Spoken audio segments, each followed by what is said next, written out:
Hello बच्चों, कैसे हैं आप सभी। क्लास 6 हिंदी में चैप्टर 15 हमारा भूल गया है क्यों इंसान। इस अध्याय के लेखक हैं हरिवंश राय बच्चन। कहते हैं भूल गया है क्यों इंसान, सबकी है मिट्टी की काया, सब पर नभ की निर्मल छाया, यहाँ नहीं है कोई आया ले विशेष वरदान, भूल गया है क्यों इंसान। देखिए, इस प्रस्तुत कविता में कवि जो है जीवन की सच्चाइयों से रूबरू कराते हैं।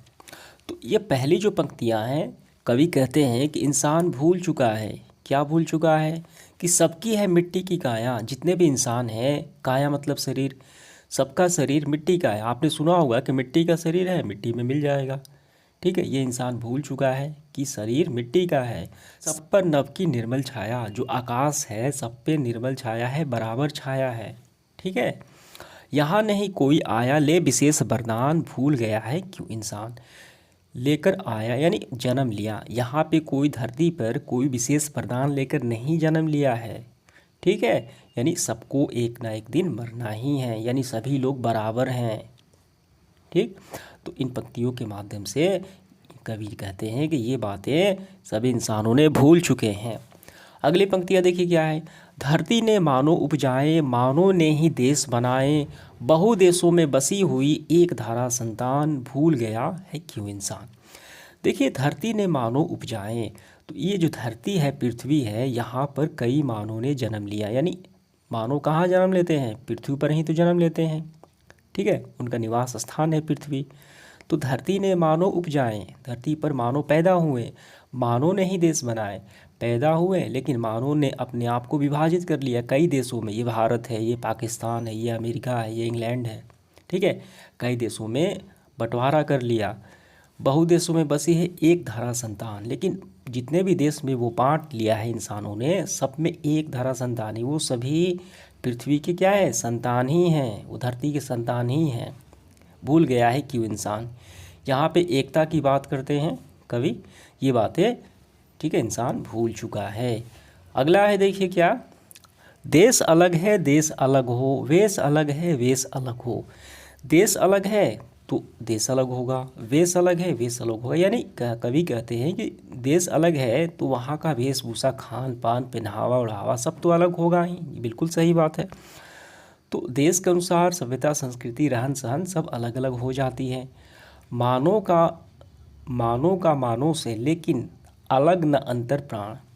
तो मानव भी अलग होंगे, किसी का रंग अलग होगा विदेशों का, विदेश में, और किसी का अलग रंग होगा। अलग अलग देशों में रंग रूप है, सब तो अलग होगी। लेकिन अंतर न, क्या अंतर नहीं है? अंतर प्राण यानी हृदय। उनका हृदय में बिल्कुल एक ही है, सभी मिट्टी के ही बने हैं। ठीक है, वो सब एक है। भूल गया है क्यों इंसान। ठीक, तो यहाँ पे देखिए ये कवि कहते हैं, यानी कवि जो है मानव को सर्वव्यापी। ठीक है, तो इस पंक्ति के माध्यम से कवि जो है विविधता में एकता के संदेश दे रहे हैं। ठीक है, तो मानव ने अलग अलग देश बनाए हैं, विभिन्न देशों में निवास करता है, अलग अलग रंग रूप है, वेशभूषा, सभ्यता, संस्कृति है, लेकिन उनमें एकता क्या है? अंतर प्राण है। तो इसके बाद देखिए अभ्यास के प्रश्न हल करेंगे। पहला है कविता का सारांश अपने भाषा में लिखिए। तो देखिए हम सारांश लिखेंगे, कविता के माध्यम से कवि क्या कहना चाहता है।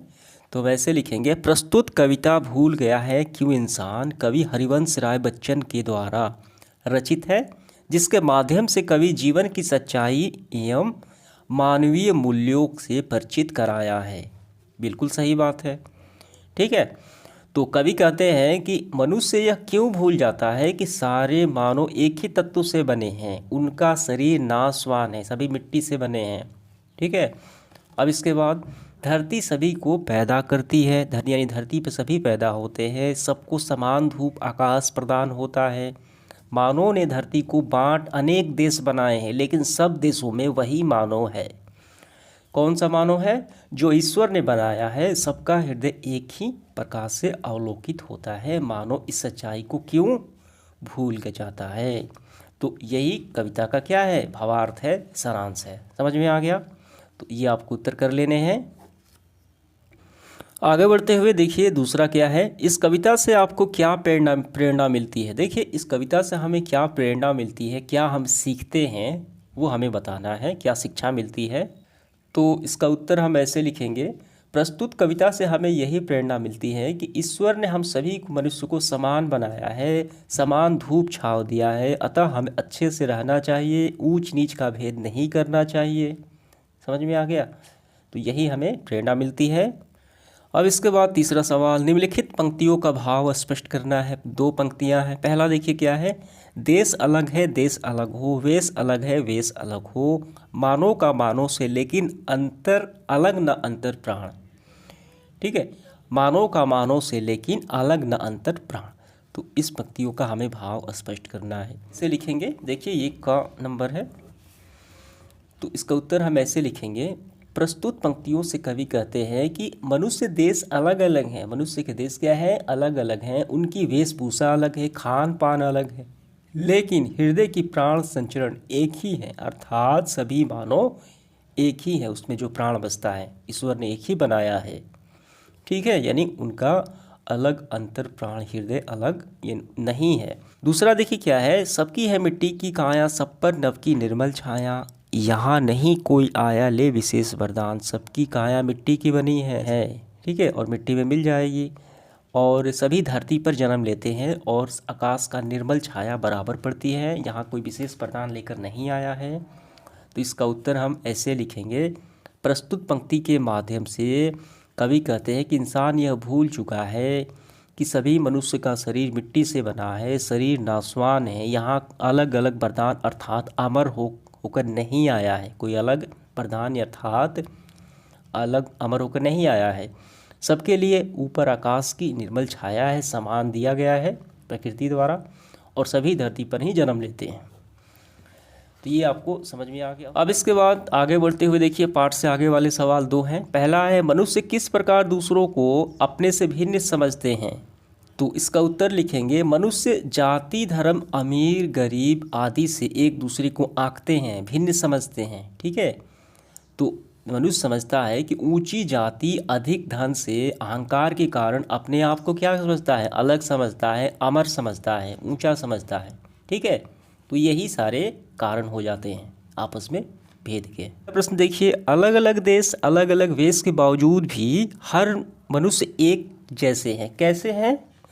तो कवि क्या कहते हैं इस कविता के माध्यम से, मनुष्य अलग अलग है, अलग देशों में निवास करते हैं, उनकी वेशभूषा खान पान सभी अलग हैं, लेकिन हृदय की प्राण एक ही है। ठीक है, सभी पर प्रकृति की धूप छाँव वर्षा समान पड़ती है, अतः सभी मनुष्य एक ही मिट्टी के बने हैं और उनमें प्राण वायु भी एक है, इसीलिए सब एक मानव है। ठीक है, तो इस तरीके से हमारा सेशन समाप्त हुआ। धन्यवाद।